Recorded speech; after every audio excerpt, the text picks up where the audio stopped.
වැඩමවදාළ පූජ්‍යපාද ගලිගමුවේ ඥානදීප ගෞරවනීය ස්වාමීන් වහන්සේ අපි සියලු දෙනාම එක්ව සාදුනාද පවත්වා පිළිගනිමු. සාදු සාදු සාදු.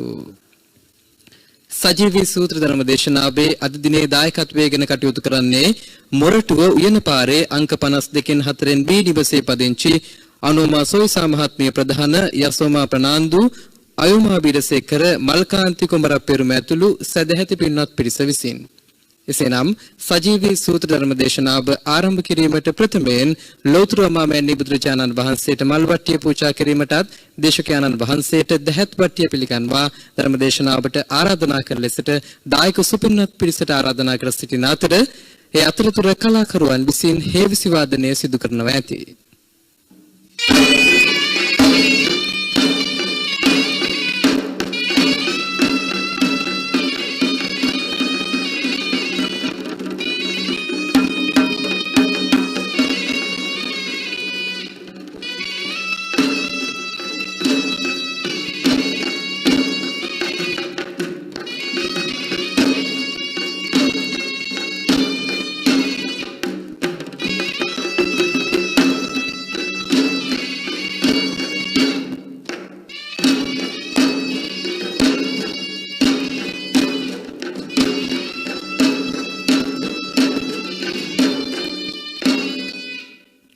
සාදු සාදු සාදු. එසේනම් ධර්ම දේශනාව ආරම්භ කිරීමට ප්‍රථමයෙන් අපි සියලු දෙනාම පංචශීලයේ සමාදන් වීම සඳහා සාදුනාද පවත්වා තෙවරක් නමස්කාරය කියමු. සාදු සාදු සාදු. නමෝ තස් භගවතු වරහතෝ සම්මා සම්බුද්දස්ස. නමෝ තස් භගවතු වරහතෝ සම්මා සම්බුද්දස්ස. නමෝ තස් භගවතු වරහතෝ සම්මා සම්බුද්දස්ස. බුද්ධං සරණං ගච්ඡාමි. බුද්ධං සරණං ගච්ඡාමි. ධම්මං සරණං ගච්ඡාමි. ධම්මං සරණං ගච්ඡාමි. සංඝං සරණං ගච්ඡාමි. සංඝං සරණං ගච්ඡාමි. ဒ ුතියම්පි බුද්ධං සරණං ගච්ඡාමි. ဒ ුතියම්පි බුද්ධං සරණං ගච්ඡාමි. ဒ ුතියම්පි ධම්මං සරණං ගච්ඡාමි. ဒ ුතියම්පි ධම්මං සරණං ගච්ඡාමි. ဒ ුතියම්පි සංඝං සරණං ගච්ඡාමි. ဒ ුතියම්පි සංඝං සරණං ගච්ඡාමි. තතියම්පි බුද්ධං සරණං ගච්ඡාමි. තතියම්පි බුද්ධං සරණං ගච්ඡාමි. තතියම්පි ධම්මං සරණං ගච්ඡාමි. තතියම්පි ධම්මං සරණං ගච්ඡාමි. තතියම්පි සංඝං සරණං ගච්ඡාමි. තතියම්පි සංඝං සරණං ගච්ඡාමි. පාණාති පාතා වේරමණී සික්ඛාපදං සමාදියාමි. පාණාති පාතා වේරමණී සික්ඛාපදං සමාදියාමි. අදින්නාදාන වේරමණී සික්ඛාපදං සමාදියාමි. අදින්නාදාන වේරමණී සික්ඛාපදං සමාදියාමි. කාමේසු මිච්ඡාචාරා වේරමණී සික්ඛාපදං සමාදියාමි. කාමේසු මිච්ඡාචාරා වේරමණී සික්ඛාපදං සමාදියාමි. මුසාවාදා වේරමණී සික්ඛාපදං සමාදියාමි. මුසාවාදා වේරමණී සික්ඛාපදං සමාදියාමි. සුරාමේරය මජ්ජපමා දට්ඨානා වේරමණී සික්ඛාපදං සමාදියාමි. සුරාමේරේ මච්ඡපමා දට්ඨානා වේරමණී සික්ඛාපදං සමාදියාමි. තිසරණේන සද්ධින් පංචශීලං ධම්මං සාදුකං සුරක්ඛිතං කତ୍වා අපමාදේන සම්පාදේත. ආමබන්ති සදු සදු සදු. සමන්ත චක්කවාලේසු අත්‍රා ගච්ඡන්තු දේවතා සද්ධම්මං මුනි රාජස් සුනන්තු සග්ග මොක්ඛදං ධම්මසවන කාලෝ අයං බදන්තා. ධම්මසවන කාලෝ අයං බදන්තා. ධම්මසවන කාලෝ අයං බදන්තා.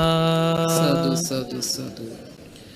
නමෝ තස් භගවතු වරහතු සම්මා සම්බුද්දස්ස. නමෝ තස් භගවතු වරහතු සම්මා සම්බුද්දස්ස. නමෝ තස් භගවතු වරහතු සම්මා සම්බුද්දස්ස. සතු සතු සතු. අති ගෞරවනීය නායක හාමුදුරන් වහන්සේගේ අවසරයි වාසනාවන්ත පින්වතුනි අද දවසේ මේ පින්වත් හැම දෙනාම බෞද්ධ නාලිකාව ඔස්සේ සජීවී මේ උතුම් ධර්ම දේශනාවේ දායකත්වයෙන් බාරගෙන විශේෂයෙන් මොරටුව උයන පාරේ අංක 52කින් 4B නිවසේ පදිංචි අනෝමා සොයිසා ඒ මහත්මිය ප්‍රධාන යසෝමා ප්‍රනාන්දු අයෝමා වීරසේකර මල්කාන්ති කුමරු පෙරුම කියන මේ පින්වත් සියලු දෙනා එකතු වෙලා ධර්ම දානමේ මහා පින්කමක් සිදු කරගන්න දවසක්.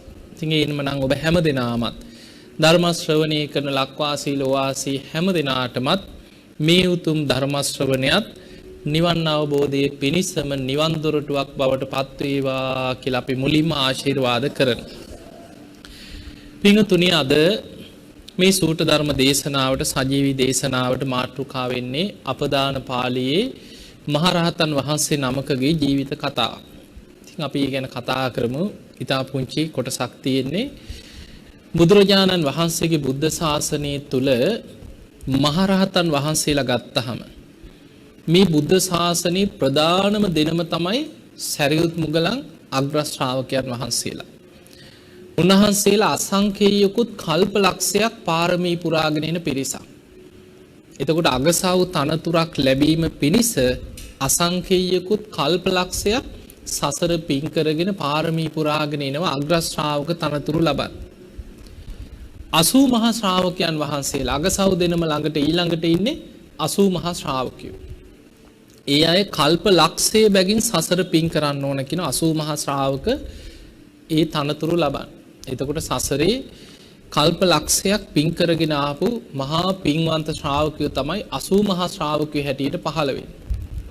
ඊළඟට රහතන් වහන්සේලා ගත්තහම මේ බුද්ධ ශාසනයේ ඒ අයගේ සංසාර කුසලතා ඒ අයගේ පින ඒ අයගේ හැකියාව අනුව උන්වහන්සේලා අතරත් වෙනස්කම් තියෙනවා. හැමෝම කෙලෙසුන්ගෙන් මිදලා රහත් වුණා තමයි. හැබැයි උන්වහන්සේලාගේ හැකියාව වෙනස්. බොහෝ රහතන් වහන්සේලා ඉන්නවා ආසවක්ඛ්‍ය ඥානෙ පමණක් තියෙනවා. ඒ කියන්නේ තමන් වහන්සේ දුකෙන් මිදුණා, කෙලෙසුන්ගෙන් මිදුණා කියන අවබෝධය පමණයි තියෙන්නේ. තවත් රහතන් වහන්සේලා කොටසක් ඉන්නවා ත්‍රිවිද්‍යා ඇති රහතන් වහන්සේලා. අර ආසවක්ඛ්‍ය ඥානයත් එක්කම පුබ්බේ නිවාසානුස්සති ඥානයත් චතුූපපාත ඥානයත් පිහිටනවා. පුබ්බේ නිවාසානුස්සති ඥානයෙන් තමයි පෙර ජීවිත බලන්න පුළුවන්.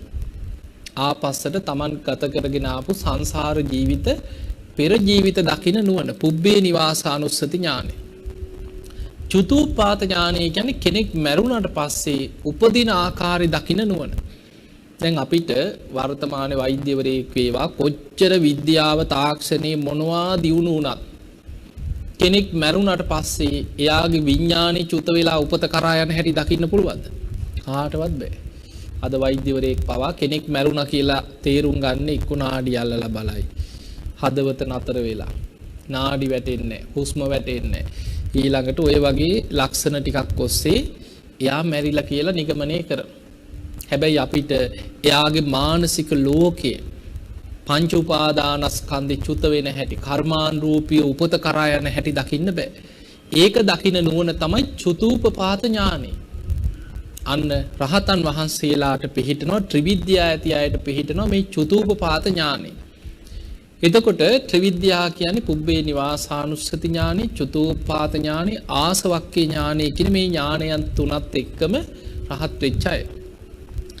තවත් රහතන් වහන්සේලා කොටසක් ඉන්නවා පංච අභිඥා ඇති රහතන් වහන්සේලා. ඔය ත්‍රිවිද්‍යාවලට අමතරව දිබ්බ චක්කු, දිබ්බ සෝත කියන හැකියා දෙක පිහිටනවා.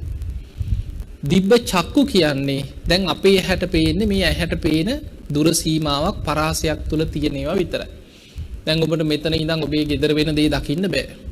දිව්‍ය ලෝකවල දෙවිවරු මොකද කරන්නේ කියලා දැන් අපිට මෙතන ඉඳන් දකින්න බෑ. ඒ නුවණ අපිට නැහැ. හැබැයි දිවස් ඇති දිබ්බ චක්කු කියන හැකියාව ඇති අයට බුදුරජාණන් වහන්සේ ධම්සභා මණ්ඩපේ වැඩ ඉන්න ගමන් කියනවා මහණෙනි දැන් දිව්‍ය ලෝකෙ මෙහෙම දෙයක් වෙනවා. සක්‍ර දෙවියන් දිව්‍ය පිරිසට මෙන්න මෙහෙම දෙයක් මේ වෙලාවේ දෙව්ලොව දේශනා කරනවා.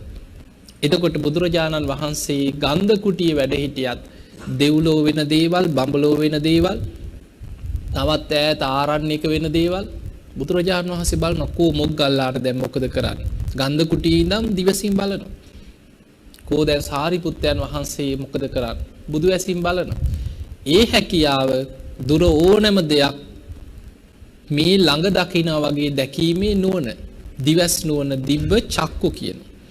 දිබ්බ සෝත කියන්නේ ඒ ඈත වෙන දේවල් අහන හැකියාව.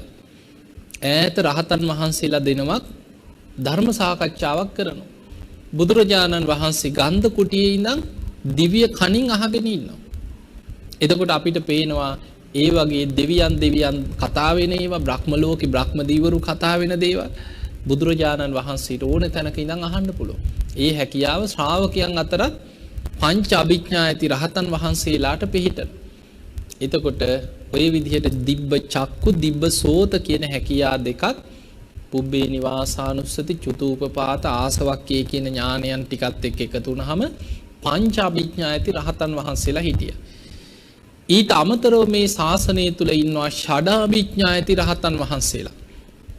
අර කරුණු පහට අමතරව තවත් 이르දි විද ඥානෙ, 이르දි ප්‍රාතිහාර පාන්න පුළුවන් අය ඉන්නේ. ඊළඟට පරචිත්ත විචාරණ කෙනෙකුගේ හිත කියවන්න පුළුවන්. කෙනෙක් හිතන දේවල් කෙනෙක්ගේ සිතුවිලි කියවන්න පුළුවන් හැකියාව ඇති රහතන් වහන්සේලා ඉන්නවා. එතකොට ඔය ශ්‍රාවකයෝ සියලු දෙනාම ගත්තොත් අග්‍ර ශ්‍රාවකයන් වහන්සේලා 80 මහා ශ්‍රාවකයන් වහන්සේලා මේ මහරහතන් වහන්සේලා අතර ෂඩාභිඥා ඇති අය, පංචාභිඥා ඇති අය, ත්‍රිවිද්‍යා ඇති අය, අනෙක් සියලුම රහතන් වහන්සේලා ගත්තත් මේ බුද්ධ ශාසනය තුල සංසාර දුක අවසන් කරලා බුදුරජාණන් වහන්සේ පෙන්වන්නේ මේ මගේ ඕරස පුත්‍රයෝ කියන. බුදුරජාණන් වහන්සේගේ හද මඩලෙන් උපන් දරුවෝ කියන. එතකොට අපි මේ බුද්ධ ශාසනය තුල මේ මහරහතන් වහන්සේලා චෛත්‍ය හදලා වන්දනා කරන්න සුදුසුයි කියන. උන්වහන්සේලා පිරිනිවන් පෑවට පස්සේ උන්වහන්සේලාගේ ශ්‍රී දේහයෙන් ඉතිරි වෙන ඒ අස්ථි ධාතුන් වහන්සේලා තැම්පත් කරලා චෛත්‍ය හදලා වන්දනා කරද්දී දෙව් මිනිස් ලෝකයාටම පින් කර ගන්නත් පුළුවන් කියන. සමහර රහතන් වහන්සේලාගේ ජීවිතය ගත්තහම සිවුරක්වත් දාගන්න පෙරයි රහත් වෙලා පිරිනිවන් පෑවේ. දැන් ඔබ අහලා ඇතිනේ අර බාහ්‍ය දාරුචීරිය. දරපතුරු ටිකක් ඇඳගෙන පිස්සෙක් වගේ හිටපු කෙනෙක්. හැබැයි සසර පෙරුම් පුරාගෙන ආපු මහා පින්වන්ත කෙනෙක් කල්ප ලක්ෂයක් සංසාරේ පෙරුම් පිරුවා. කෙටියෙන් වදාළ ධර්මය අවබෝධ කරගත් භික්ෂූන් වහන්සේලා අතර අග්‍රම කෙනා බාහ්‍ය දාරුචීරිය. දවසක් නැවේ නැගලා යනකොට වෙළඳාම යනකොට නැව මුහුදුපත් වුණා. කොට කෑල්ලක් අතට අහු වුණා. මේක එල්ලිලා පීනගෙන දවස් ගාණක් බොහොම දුකක් විඳගෙන පීනුවා ගොඩ බිමකට. ඔය ඉන්දියාවේ දකුණු ඉන්දියාව පැත්තට තමයි ගොඩ ගැහුවේ. දැන් ගොඩට එනකොට ඇඟේ ඇඳුනුත් නැහැ. අර සුනාමි වලට අහු වෙච්ච අය දකින්න ඇතිනේ. ඇඳගෙන හිටපේ ඇඳුන් ටික ඉඳන් ගැලවිලා ගිහිල්ලා තිබ්බේ මලමිනී වල.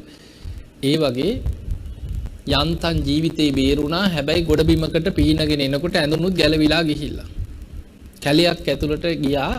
දරපතුරු ටිකකින් ඇඳුමක් හදාගත්තා. කොලාතු දරපතුරු ටිකක් තමයි මේක හදාගෙන ඇඟ වටේ විලි වහගන්න දරපතුරු ටිකක් එල්ල ගත්තා. දැන් හිටියා ඈත ගම්මා නැති හැබැයි දන්නේ නැහැ දැන් මේ අලුත් රටකට අලුත් ප්‍රදේශයකට දූපතකට තමයි මේ ගොඩ බිමකට ආවේ යන්තම්. මිනි මස් කනයි ඉන්නවද දන්නෙත් නැහැ. කල්පනා කරා කැලේට වෙලා ඉන්න එක ඇඟට ගුණයි. ඒ නිසා මං කැලේට වෙලා ටික කාලයක් හැංගිලා ජීවත් වෙනවා කියලා අර කැලේ ජීවත් වෙන්න පුරුදු වුණා දරපතුරු ටිකක් ඇඳගෙන. ගස්වල ගෙඩි කඩාගෙන කනවා. ආහාරයට ගන්න පුළුවන් දේවල් කැලෙන් හොයා ගන්නවා. කැලේ ඇතුළට වෙලා ජීවත් වෙනවා. ඔහොම ඉන්නකොට ගමේ මිනිස්සු කැලේට එනවා. එනකොට දැක්කා අන්න ඉන්නවා දරපතුරු ඇඳගෙන කෙනෙක්. මිනිස්සු එනකොට එහාට මෙහාට හැංගිලා පැනලා දුවනවා. සමහරු හිතුවා මේ කාලෙත් ඉඳලා තිනවා නොයේ මේ මෝඩ මිනිස්සු ඉතින් කොයි කාලෙත් ඉන්නවන්නේ. සමහරු හිතුවා අන්න රහතන් වහන්සේ නමක්. ඇඳුමක් ගැනවත් ආසාවක් නැහැ. සියලු ආසාවන්ගෙන් මිදිලා ඇඳුම ගැනත් ආසාව අතහැරිය අන්න අරය තමයි හරිම රහතන් වහන්සේ කියලා හිතුවා.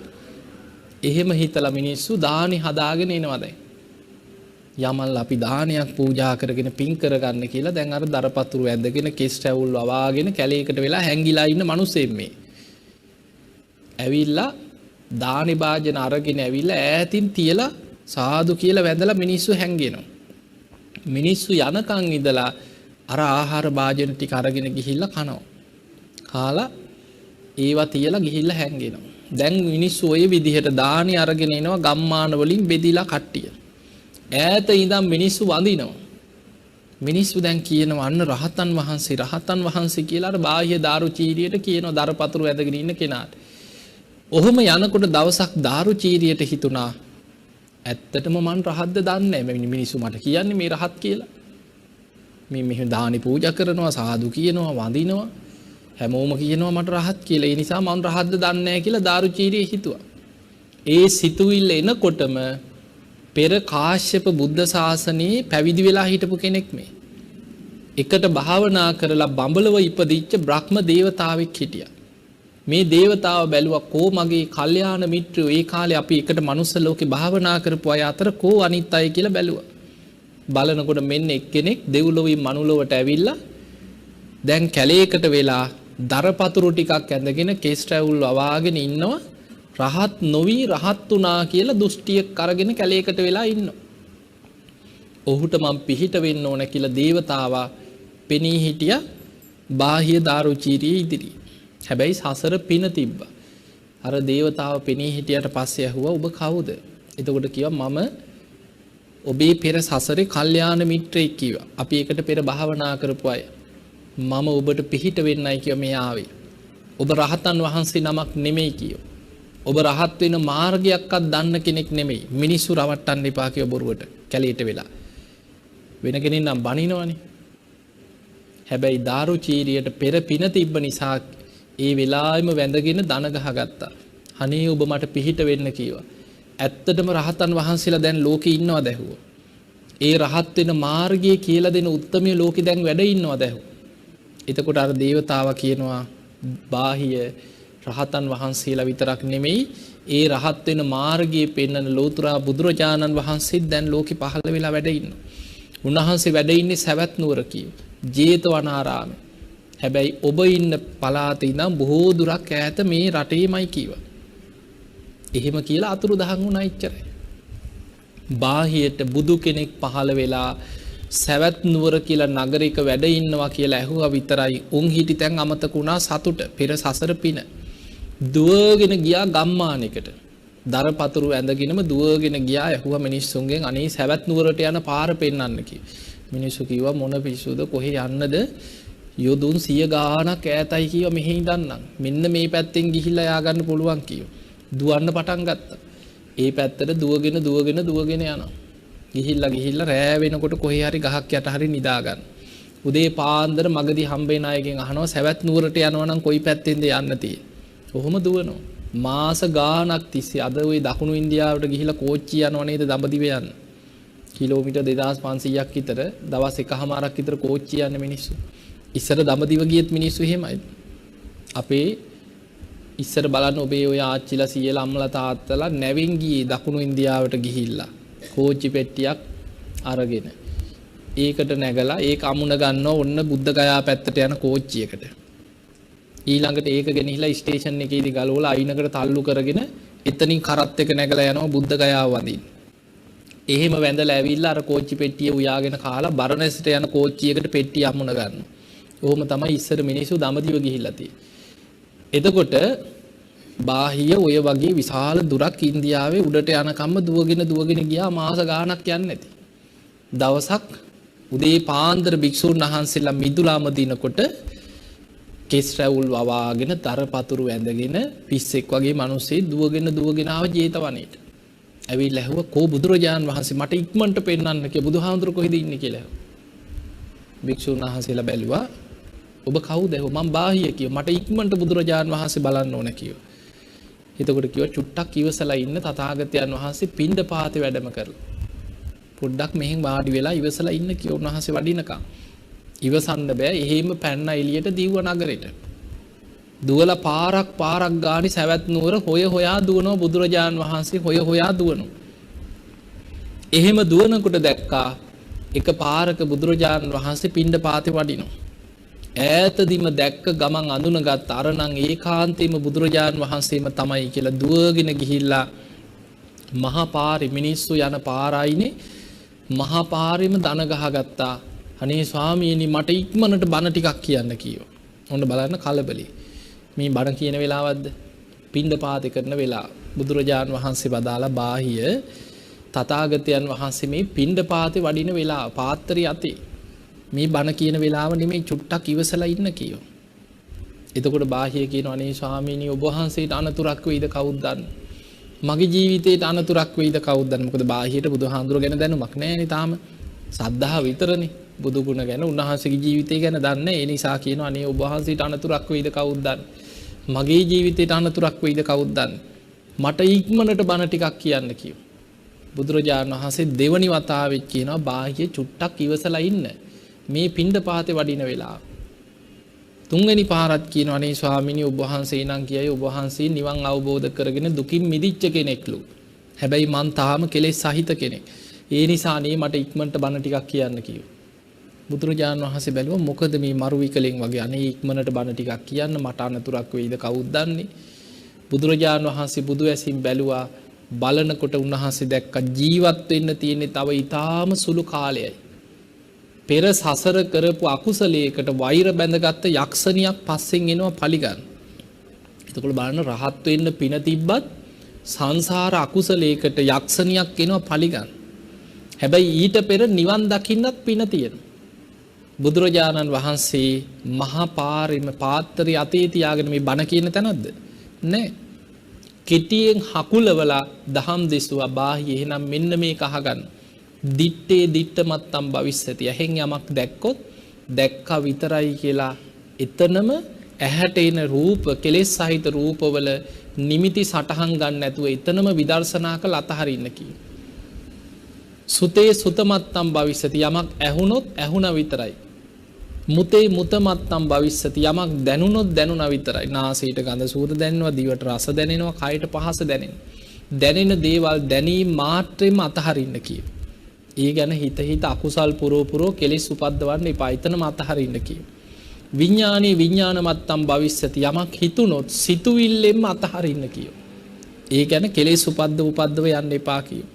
බාහිය ඔබ ඔය විදිහට දැක්කොත් දැක්කා විතරයි, ඇහුනොත් ඇහුණා විතරයි, දැනුනොත් දැනුණා විතරයි, හිතුනොත් හිතුණා විතරයි කියලා මේ ආයතන 6 ඔස්සේන අරමුණු එතනම අතහැරියොත් ඔබේ හිත එතන පිහිටන්නේ නැහැ කියනවා. ඔබ වෙන තැනකත් නැහැ, ඒ අතරත් නැහැ, ඔබ පිරිනිවන් පානවා කියොච්චරයි. මුළු නිවන් මඟම හකුලවල කෙටියෙන් දේශනා කරා බුදුරජාණන් වහන්සේ හේම පාත්‍රය අරගෙන ඉදිරියට වැඩිය පිණ්ඩපාත යන ගමනේ. මහා පාරෙම දන ගහගත්ත බාහිය එතනම වාඩි වෙලා ධර්මයේ විමසන්න ගත්තා. මොකද්ද දැක්කොත් දැක්කා විතරයි. ඇහැට රූප පේනවා. ඇහැයි රූපයයි විඥානයයි නිසා ඇහැට රූප පේනවා. ඒ පේන රූපවල නිමිති සටහන් ඒවා සිහි කර කර අපි මතක තියාගන්න ওই විදිහට මෙනෙහි කරනවා. පෙර සංසාර පුරුද්දත් එක්ක ධර්මයේ හිතේ වැඩෙනවා. අර පාර අයිනෙම දන ගහගෙන ධර්මයේ සිහි කරා. අර සංසාරික වෛරක්කාරයා පස්සෙන් එනවා. අර යක්ෂණී දැක්කා පාරයිනේ දන ගහගෙන ඉන්නවා තමන්ගේ සසර හතුරා. වෛර බැඳගෙන ඉන්නේ මේ පලිගන්න.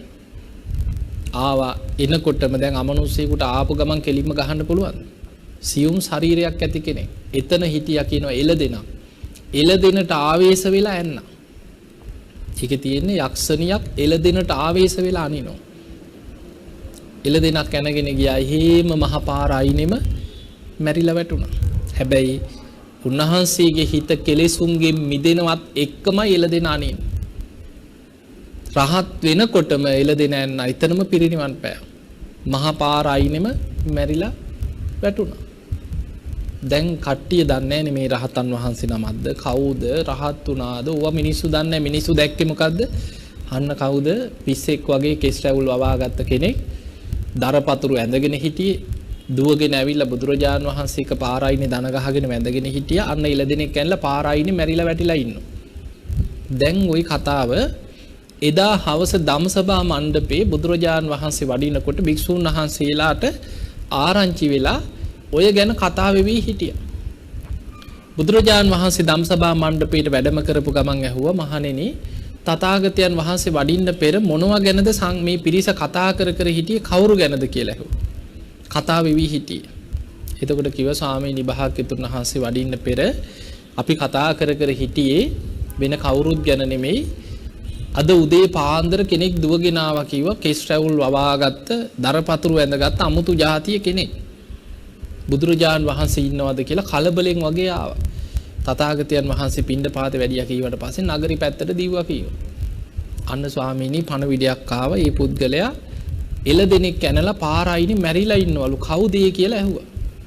එතකොට බුදුරජාන් වහන්සේ වදාළ මහණෙනි ඒ වෙන කවුරුත් නෙමෙයි මේ බුද්ධ ශාසනයේ කෙටියෙන් වදාළ ධර්මය අවබෝධ කරගත් භික්ෂූන් අතර අග්‍රම කෙනා තමයි කිවයි. ඉක්මනට යන්න කියවන උඹලා. ගිහිල්ලා ඒ බාහිය දාරුචීරිය මහරහතන් වහන්සේගේ ශ්‍රී ශරීරය අරගෙන ඇවිල්ලා සෑයක් හදලා ආදාහනය කරලා ධාතු තැන්පත් කරලා චෛත්‍යයක් කරවන්න කියනවා. දෙව් මිනිස් ලෝකයාට වන්දනා කරලා පින් කරගන්න පුළුවන් කියනවා. භික්ෂුන් වහන්සේලා ගිහිල්ලා අර පාර අයිනේ මැරිලා වැටලා හිටියේ එළදෙනක් කනලා බාහිය දාරුචීරිය දැන් මහරහතන් වහන්සේ නමක් අනිත් අය දන්නේ. උන්වහන්සේගේ ශ්‍රී ශරීරය අරගෙන ඇවිල්ලා ආදාහනය කරලා ධාතු තැන්පත් කරලා චෛත්‍යයක් හැදෙව්වා. එතකොට බලන්න සිවුරවත් දාගන්න ලැබුණාදනේ. දරපතුරු ටික ඇඳගෙන හිටියේ පාර අයිනෙම මැරිලා වැටෙනකොටම හිත කෙලෙසුන්ගෙන් මිදුනේ ඒ වෙලාවේ. එතකොට ඒ වගේ කෙනෙකුගේ සංසාර පින කියන එක ධර්මයේ දියුණු කරන්න පින් කරලා පාරමී පුරාගෙන පින් ඇති කෙනාට අකුසලුත් පස්සෙන් එනවා. හැබැයි පින සම්පූර්ණ වෙච්ච කෙනාට කර්ම විපාක දෙන්න ආවත් කොහොම හරි නිවන් දකින්නත් අවස්ථාව ලැබෙනවා. ඒ නිසා අකුසල් වලින් බේරෙන්න බෑ. ආයි රහත් වුණා වුණත් විපාක හම්බෙනවා. සමහර අයගේ දැන් ওই වගේම සිදුවීමක් තියෙනවා. බුදුරජාන් වහන්සේගේ කාලේ තරුණ ස්වාමීන් වහන්සේ නම බුදුරජාන් වහන්සේගෙන් උපදෙස් අරගෙන කැලේකට ගියා භාවනා කරන්න. උන්වහන්සේ කැලේ ගල්ලෙන අසුද්ධ කරගෙන ලොකු වීර්යයක් වඩනවා භාවනා කරන්න. තාම රහත් වෙලාවත් මාර්ගඵල ලැබලවත් හිටියේ නැහැ. වීර්යයෙන් භාවනා කරනවා. උන්වහන්සේ උදෑසනින්ම භාවනා කළා සක්මන් කළා පාත්‍රය අරගෙන පිණ්ඩපාත එනකොට ඒ ළඟ තියෙනවා කැලේ ඇතුලේ ලස්සන විලක්. පාත්‍රයේ සිවුරයි පැත්තකින් තියලා විලට බැහැලා පැම් පහසු වෙලා නාගෙන තමයි ගමට පිණ්ඩපාතේ වඩින්නේ. එදා විලට බැහැලා නානකොට රජ්ජුරුවන්ගේ ආභරණ වගේක් හොරකම් කරගත්ත හොරු කීප දෙනෙක්. දුවගෙන ආව කැලේට. පිටිපස්සෙන් පන්නනවා රාජබටයෝ. රජ්ජුරුවන්ගේ රාජබටයෝ පන්නගෙන එනවා අල්ලන්න හොරු අල්ලන්න. එනකොට හොරුන්ට බේරෙන්න අතක් නැහැ. කැලේ දුවගෙන ආව දැක්කා පාත්‍රයකුයි රෙදි ටිකකුයි තියෙනවා. ඉක්මනට ආභරණ ටික දැම්ම පාත්‍රයට. අර සිවුරු රෙද්දෙන් වහලා කැලේට පැනලා හැංගුණා. දැන් අර කැලේ පීර හොය හොරු හොයන රාජබටයෝ එනකොට දැක්කා අන්න රෙදි වගේක් තියෙනවා පාත්‍රයක් තියෙනවා. මේවා අවුස්සලා බලනකොට පාත්‍රය ඇතුලේ තියෙනවා අන්න ආභරණ ටික. වටපිට බැලුවා කෙනෙක් පේන්නේ නැහැ. බලනකොට මෙන්න කෙනෙක් පීන නානවා. එහෙම වතුරට බැස්සම් මෙහෙට වරින් කියලා ඇදලා ගත්තා. දැන් ගගහ ඇදගෙන ගියා. දැන් කවුද අහුනේ? හොරුද? අර අහිංසක හාමුදුරුවෝ වහන්සේ මොකුත් දන්නේ නැහැ මේ පිණ්ඩපාත යන්නේ වඩින ගම පැම් පහසු ඉන්න හර විලට බැස්සේ. රජ්ජුරුව ළඟට එක්කන් ගිහිල්ලා රජ්ජුරුවන්ට ඉදිරිපත් කරා රජතුමනි මෙන්න හොරකම් කරපු ආභරණ ටික. මෙන්න හොරා. බඩුත් එක්කම හොරා අහුණා කියව නනායින් නැද්දි. රජ්ජුරුව ඒ වෙලාවෙම නියෝග කරා උල තියාපන් කීවා. දැන් ඔන්න කිසිම වරදක් නොකරපු අර අහිංසක හාමුදුරුවෝ අත් දෙක පිටිපස්සට බැඳලා රතු මල් මාලයක් දාලා කස පහර දිදී නගරේ අරගෙන ගිහිල්ලා උල ඉඳෙව්වා. දැන් පොඩි වේදනාවක් හිතන්න ඇඟ පසාරු කරගෙන උලක් බහිනව ඇඟ ඇතුලේ. උල ඉඳ ඕනකොටම උන්වහන්සේට වේදනාව වෙනකොට සිහි වුණා අනේ බුදුරජාන් වහන්සේගේ ධර්මයේ කොච්චර සත්‍යක්ද. ඉපදීම දුකයි කියලා නේද බුදුරජාන් වහන්සේ දේශනා කරේ. ඉපදිච්ච නිසා නේද මම මේ දුක් විඳින්නේ කියලා හිතුණා. සංසාරේ ඉපදී යන ආත්මවල කොච්චරනම් මම මේ වගේ නොකල වැරදි වලට දඬුවම් විඳලා ඇද්ද කියලා හිතුණා. එහෙම හිතෙනකොට බුදුරජාන් වහන්සේගේ බුදු ඇසට අරමුණු වුණා. බුදුරජාණන් වහන්සේ මනෝමය ශරීරයකින් 이르දියෙන් අර භික්ෂුන් වහන්සේ ඉදිරියේ පෙනී හිටියා. අනිත් අයට පේන්නේ නැහැ. පෙනී ඉඳලා ඇහුවා භික්ෂුව රූපය නිට්ටයද අනිත්‍යද ඇහුවා. ස්වාමීනි අනිත්‍යයි කිව්වා. ඒ අනිත්‍ය වූ රූපේ නිසා ඔබට ඇතිවෙන්නේ සැපක්ද දුකක්ද? දුකයි ස්වාමීනි කිව්වා. එහෙමනම් මේ රූපය මම මගේ ආත්මයයි කියලා පිළිගන්න පුළුවන්ද? නෑ ස්වාමීනි, මේක අනාත්මයි. එහෙමනම් රූපය අනිත්‍යයි, දුකයි, අනාත්මයි කියලාම ඔබ සිහි කරන්න කිව්වා. ඊළඟට බුදුරජාන් වහන්සේ අහන භික්ෂුව වේදනාව නිට්ටිද අනිත්‍යද? දැන් වේදනාව හොඳටම දැනෙන වෙලාව. ස්පර්ශයෙන් හටගන්න විදීම අනිත්‍යයි කියනවා. එහෙමනම් ඒ අනිත්‍ය වූ විදීම නිසා ඔබට ඇති වුණේ සැපක්ද දුකක්ද? දුකයි ස්වාමීනි කිව්වා. එහෙමනම් මේ විදීම මම මගේ කියලා මට ඕන විදිහට පාලනය කරන්න පවත්වන්න පුළුවන්? නොහේ තම්බන්තේ නැහැ ස්වාමීනි, මේක අනාත්මයි කියනවා. එහෙමනම් වේදනාව ගැනත් අනිත්‍යයි, දුකයි, අනාත්මයි කියලාම හිතන්න කිය. ওই විදිහට රූප, වේදනා, සංඥා, සංකාර, විඥාන පංච උපාදානස්කන්ධේම අනිත්‍ය වශයෙන් මෙනෙහි කරන්න කියලා බුදුරජාන් වහන්සේ ඔය ධර්මයේ සිහි කරවලා 이르දියෙන් පෙනී ඉඳලා නොපෙනී ගියා. උල උඩම අනිත්‍ය මෙනෙහි කරා, උල උඩම රහත් වුණා, උල උඩම පිරිනිවන් පෑවා. එතකොට බලන්න, ඇඟ පසාරු කරගෙන උලක් බහිනකොට ඒ වේදනාව මැඩගෙන එතනම ධර්මයේ සිහි කරලා රහත් වුණා, පිරිනිවන් පෑවා. එතකොට බලන්න, රහත් වෙන්න පින තිබ්බා. උල උඩ හරි රහත් වුණානේ. හැබැයි බලන්න, ඒ රහත් වීමත් එක්කම කර්ම විපාකයක් ආවේ නැද්ද? උන්වහන්සේගේ පෙර ජීවිතයේ තියෙන සසර කරපු කර්ම විපාකයක් ඔය විපාක දෙන්නේ. හැබැයි අකුසල විපාකෙත් පස්සෙන් ආවා. ඒක විපාක දෙන්න අතරෙම රහත් වෙන්නත් වීරිය ලැබුණා. ඒ වගේ මේ සංසාරේ මේ බුද්ධ ශාසනය තුල මහා ශ්‍රාවකයන් ගැන අපිට තොරතුරු අහන්න ලැබෙනවා. ඒ අතර රහතන් වහන්සේලාගේ උදාන, ඒ උදාන පාළියේ තියෙන රහතන් වහන්සේලාගේ උදාන. ඒ අතර ඔබ අහලා ඇති තේර ගාථා, තේරී ගාථා අහලත් ඇතිනේ. තේර ගාථා කියන රහත් වෙච්ච රහතන් වහන්සේලා උදාන පළ කරනවා. උන්වහන්සේලාගේ පිරිනිවන් පාන වෙලාවේ උදාන ගාථා ප්‍රකාශ කළ පිරිනිවන් පාන. තේරී ගාථා කියන්නේ රහත් භික්ෂුණීන් වහන්සේලාගේ උදාන. ඒ අතර උදාන පාළියට අයත් අද තියෙන දේශනාව අපි චුට්ටක් කතා කරමු. උදාන පාළියට අයිති අදෝ පුප්පිය කියන මහා ස්ථවිරයන් වහන්සේගේ උදාන ගාථාවක් තමයි අද මේ ධර්ම දේශනාවට මාතෘකා වශයෙන් ඉදිරිපත් වෙලා තියෙන්නේ.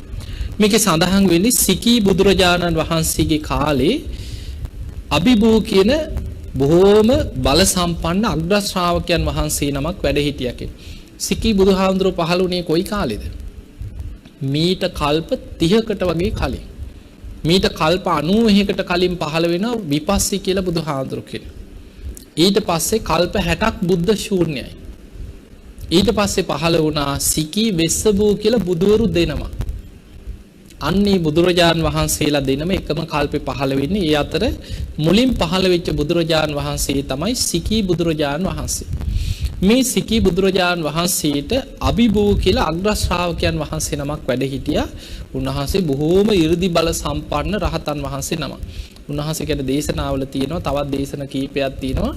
දසදහසක් ලෝක ධාතුවේ ඉන්න සත්වයන් එක්ක 이르දියෙන් කතා කරන්න පුළුවන් කියන. මේ අපි ඉන්න ලෝක ධාතුව විතරක් නෙමෙයි.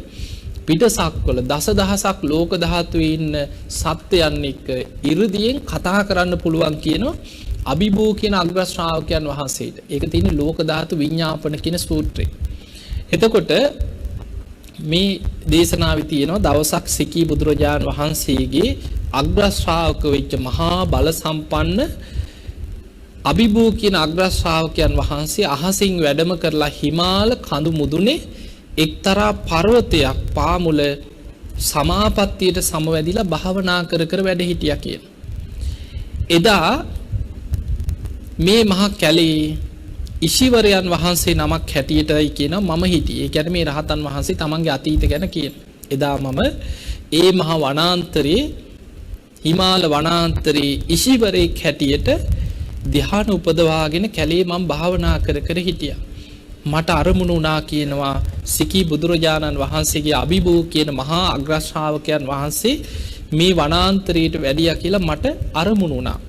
මම මගේ 이르දි බලයෙන්, ඒ කියන්නේ මෙයත් මේකෙනත් එදා ඉෂිවරේ 이르දි බලයෙන් අහසෙන් ගිහිල්ලා බොහොම ලස්සන මල් කීපයක් කඩාගෙන අහසින් ඇවිල්ලා අභිභූ කියන අග්‍ර ශ්‍රාවකයන් වහන්සේ දෙසට අහසේ ඉඳන් මම මල් පූජා කරා කියන.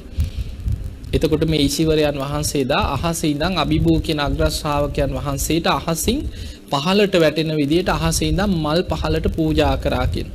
මල් ලිහින අහසේ ඉඳන්.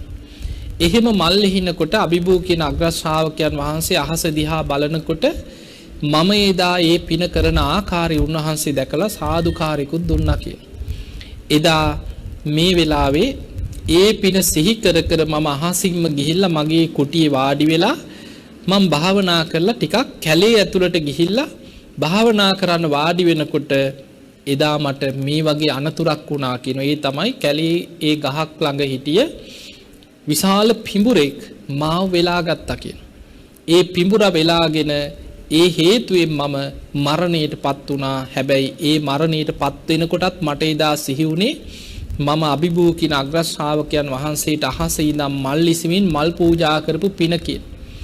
ඒ පිනෙන් දෙව්ලොව බඹලොවම කල්ප 30ක් තිස්සේම ඉපදෙමින් ඇවිල්ලා ගෞතම බුදුරජාණන් වහන්සේගේ බුද්ධ ශාසනය තුල මම බණ අහලා ඒ ධර්මයේ ඇසූ සැනින්ම නිවන් අවබෝධ කරගන්න මට ඒ පින උදා වුණේ එදා අභිභූ අග්‍ර ශ්‍රාවකයන් වහන්සේට අහසේ ඉඳන් මල් පූජා කරපු පිනයි කියන. එහෙම කියලා ඒ අදු පුප්පිය කියන මේ මහා ස්තවිරයන් වහන්සේ මේ ගාථාවන් ප්‍රකාශ කරලා උන්වහන්සේ පිරිනිවන් පාන. එතකොට උන්වහන්සේගේ මෙන්න මේ ගාථා ටික තමයි අද දේශනාවට මාතෘකා කරන්න තිබුණේ. එතකොට අපිට පේනවා සාරාංශයක් වශයෙන් ගත්තහම මේ තේර අපදානේ උන්වහන්සේගේ ජීවිත කතාවේ තියෙන්නේ අදෝ පුප්පිය කියන මේ මහරහතන් වහන්සේ කල්ප 31කට පෙර හිමාල මහ වනාන්තරයේ හිටිය ඉසිවරයෙක්. එදා හිමාල වනාන්තරයේට සිකී බුදුරජාණන් වහන්සේගේ අභිභූ කියන අග්‍ර ශ්‍රාවකයන් වහන්සේ අහසින් වැඩම කරලා ඒ කැලේ පර්වතයක් පාමුල භාවනා කරනකොට අහසින් ඇවිල්ලා මල් පූජා කරලා.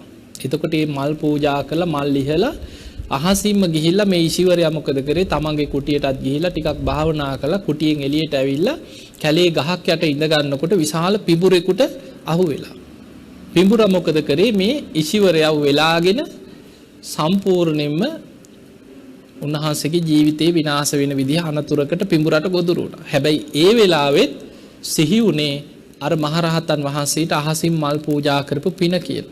ඒ පිනෙන්ම දෙව්ලොව ඉපදිලා කල්ප 31ක් තිස්සේම දිව්‍ය ලෝකෙන් බ්‍රහ්ම ලෝකෙට, බ්‍රහ්ම ලෝකෙන් දෙව්ලොවට සදෙව්ලොවම දෙවිය සැප විඳලා ගෞතම බුදුරජාණන් වහන්සේ පහළ වෙනකොට මේ මහා බද්ද කල්පේ දෙව්ලොවින් ඇවිල්ලා බණ අහලා ඒ ඇසූ සැනම අර පෙර පිනම මතුවෙලා රහත් වෙලා උන්වහන්සේ පිරිනිවන් පානවා. ඒ පිරිනිවන් පාන වෙලාවේ තමයි උන්වහන්සේට රහත් වෙන්න උපකාර වෙච්ච මේ අතීත කතාව දේශනා කරන්නට යෙදුනේ.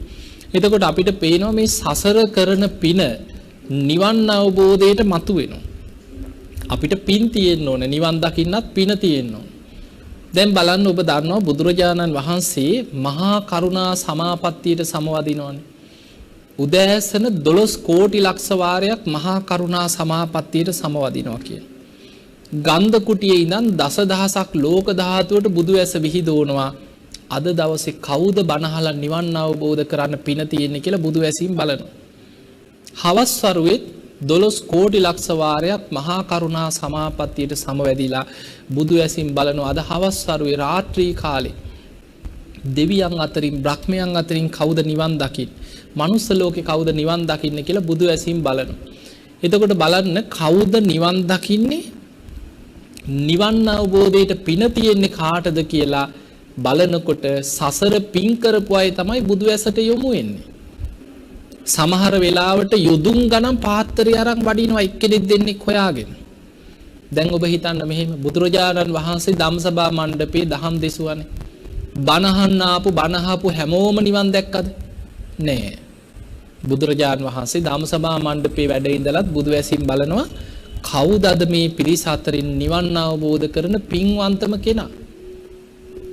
සමහර වෙලාවට දහස් ගාණක් බණහන්න හිටියත් බුදු ඇසින් දකින්නේ එක්කෙනයි දෙන්නයි.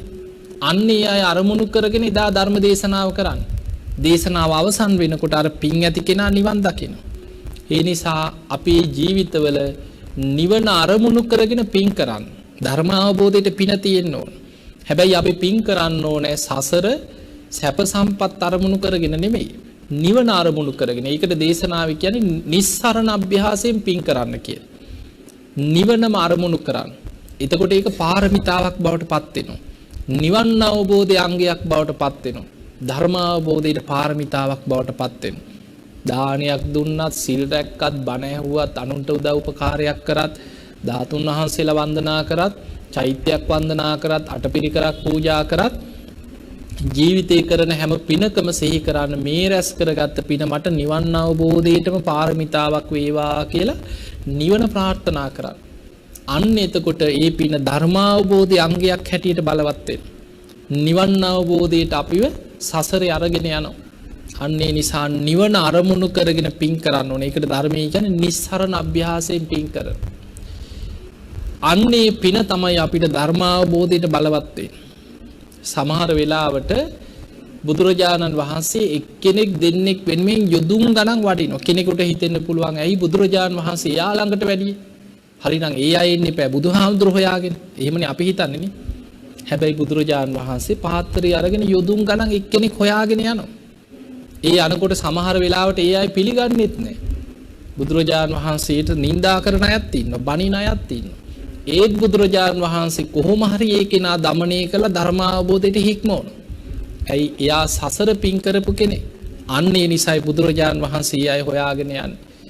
හැබැයි පව්කාරයා ජේතවනයේට එහා පැත්තේ හිටියත් දැන් බලන්න වේළුවනයේට එහා පැත්තේ හිටිය අර චුන්දසූකරික බුදුරජාණන් වහන්සේට හිතුණාද කොහොම හරි චුන්දසූකරිව দমনය කරන්න ඕනේ. ගෙදරට යන්න ඕනේ, අනේ පිහිට වෙන්න ඕනේ, බේර ගන්න ඕනේ. හිතුණාද? උන්වහන්සේට සිතුවිල්ල පහළ වුණෙත් නැහැ. බුදු ඇසට පේන්නේ චුන්දසූකරිකට හිතුනෙත් නෑ ජේතවනයේට යන්න ඕන. මම මේ උරු මරණ එක නවත්තන්න ඕන. මමත් බණපදයක් අහන්න ඕන කියලා හිතුණාද? ඒක හිතුනෙත් නෑ. බුදුරජාණන් වහන්සේ පෙන්වන්නේ උපමාවක් තියෙනවා. මහණෙනි පින් කරපු කෙනා යොදුන් ගණන් ඈත හිටියත් හිමාල පර්වතයේ යොදුන් 100 ගණක් ඈතට පේනවා කියලා. හිමාල කඳු යාය ඈතට පේනවා යොදුන් 100 ගණක් ඈතට හිමාල කඳු ටික පේනවා කියන. ඒ වගේ තමයි කියනවා පින් කරපු කෙනා කොයිතරම් ඈත හිටියත් බුදු ඇසට අරමුණු වෙනවා කියන. හැබැයි පින නැති කෙනා අන්ධකාරේ කකුල් දෙක ළඟ වැටෙන ඊතලයේ වගේ කියන. අන්ධකාරේ කකුල් දෙක ළඟ ඊතලයක් තියෙනවා කරුවලේ බිම. පේනවද කරුවලේ? පේන්නේ ඒ වගේ තමයි කියනවා පින නැති කෙනා අන්ධකාරේ කකුල් දෙක ළඟ වැටලා තියෙන ඊතලයේ වගේ. පේන්නේ නැහැ කියන. බුදු ඇසට අරමුණු වෙන්නේ නැහැ කියන. ඒ නිසා නිවන අරමුණු කරගෙන සංසාරේ පින් කරන්න. ඒ පින පාරමිතාවක් හැටියට නිවන් අවබෝධයට අපිව අරගෙන යනවා. දැන් අපිට මේ මනුස්ස ජීවිතය තුළ කොච්චර පින් කරගන්න අවස්ථාව තියෙනවද? ඔබට බුදුරජාණන් වහන්සේ පිරිනිවන් පෑවත් උන්වහන්සේ වෙනුවෙන් අපි කොච්චර පින් කරනවා. ත්‍රිවිධ චෛත්‍ය වන්දනා කරනවා. ශාරීරික චෛත්‍ය, පාරිභෝගික චෛත්‍ය, උද්දේශික චෛත්‍ය. අපි නිතර චෛත්‍ය වන්දනා කරනවා, බෝධි වන්දනා කරනවා, ධාතු පින්කම් කරනවා, මහා පින්කම් කරනවා. බෞද්ධ නාලිකාව හරහා ඔබට දැන් දවස ගානේ දවස් කොච්චර බණ අහන්න තියෙනවදනේ? ඉස්සර ඔහොම බණ ඇහුවද? ඔබේ මිය පරලොව ගිය අම්මලා තාත්තලා ආච්චිලා සීයලා ගැන හිතන්න. මීට අවුරුදු 10කට 15කට එහා මෙහිම බණ අහන්න වාසනාවක් තිබ්බද මිනිසුන්ට? එහෙම නැහැ. මේ ලැබිච්ච අවස්ථාවෙන් උපරිම ප්‍රයෝජනයක් ගන්න. පින්කම් උනත් හිතන්න මීට අවුරුදු 10කට එහා මේ තරම් පින්කම් කරනවද රටේ? ඉස්සර ඔබ අහලා තිබ්බද කප්පුක් පලන්දනේ වගේ අහලා තිබ්බද? මේ දැන් අවුරුදු 10ක් 12ක් ඇති දවස ගානේ දැන් කප්පුක් පූජාවල්, චෛත්‍ය වන්දනා, මහා පින්කම්, ධාතු පූජාවල්, නිලුම් මල් පූජාවල් කොච්චර පින්කම් කරනවද? ඒ නිසා මේ අවස්ථාවෙන් උපරිම ප්‍රයෝජනයක් ගන්න.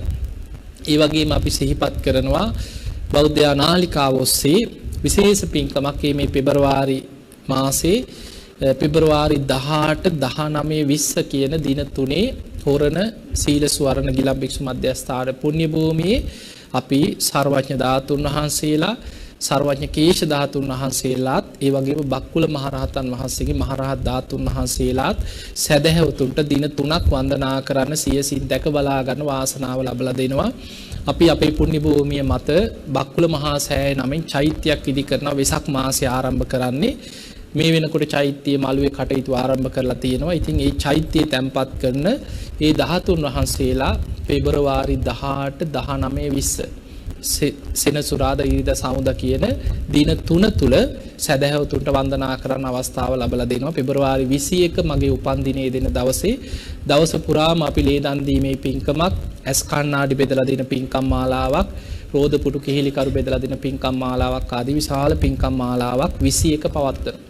ඒ නිසා අපි ආරාධනා කරනවා බෞද්ධ නාලිකාව ඔස්සේ බණහන සද්ධාවන්ත අපේ පින්කම් වලට සම්බන්ධ වෙච්ච සදහැවතුන්ට ජීවමාන බුදුරජාණන් වහන්සේ දැකගත්තාසේ සර්වඥ දාසුන් වහන්සේලා සියසින් දකින්න උන්වහන්සේගේ කේශ ධාතු කියන්නේ ජීව ශාරීරික කේශ ධාතු හැටියටයි ධර්මයේ හඳුන්වන්නේ.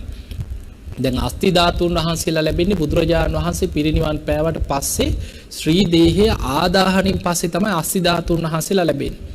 කේශ ධාතුන් වහන්සේලා ලැබෙන්නේ බුදුරජාණන් වහන්සේ ජීවමාන වැඩ ඉන්නකොටමයි උන්වහන්සේ හිස පිරිමැදලා කේශ ධාතුන් වහන්සේලා ලබා දෙන්නේ.